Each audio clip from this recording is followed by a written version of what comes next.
Hi hello నమస్తే welcome to my channel. Big Boss season 9లో ఈరోజు ఎపిసోడ్ చూసిన తర్వాత నిజంగా వీళ్ళు వేసిన స్ట్రాటజీల కంటే బిగ్ బాస్ వేసిన స్ట్రాటజీ మాత్రం చాలా బాగా కంటెంట్ని క్రియేట్ చేసినట్టు అనిపించింది.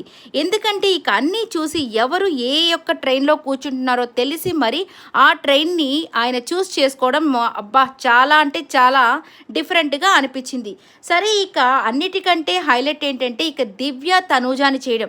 నిజంగా పాపం తనూజ లాస్ట్ వరకు ఇక ఈసారైనా నేను కెప్టెన్ అయిపోతాను, సో మొత్తానికి అందరూ నాకు సపోర్ట్ చేస్తారన్నారు కాబట్టి ఈసారి మాత్రం కన్ఫామ్. ఎందుకంటే ఆల్రెడీ కెప్టెన్ అయిన వాళ్ళు ఉన్నారు కాబట్టి వాళ్ళకి సెకండ్ ఛాన్స్ ఇచ్చేదానికంటే మేము కెప్టెన్ అవ్వలేదు కాబట్టి నాకు రీతులో ఎవరో ఒకరు అవుతాము అన్నట్టుగా ఉన్నారు. కానీ దివ్య ఎప్పుడైతే వచ్చి తనని తీసేసిందో నిజంగా ఇక అమ్మాయి భరించలేకపోయింది.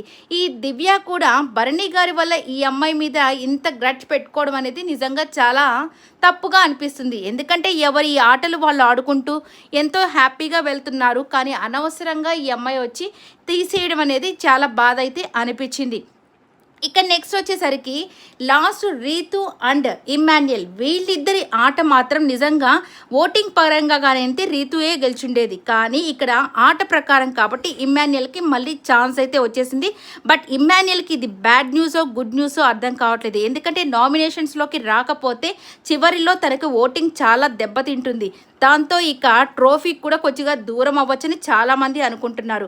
బట్ నామినేషన్స్లోకి వస్తే కదా ఓటింగ్ పెరిగితేనే జనాల్లో కూడా ఫాలోయింగ్ పెరుగుతుంది. ఈ వీడియో నచ్చితే లైక్ చేయండి.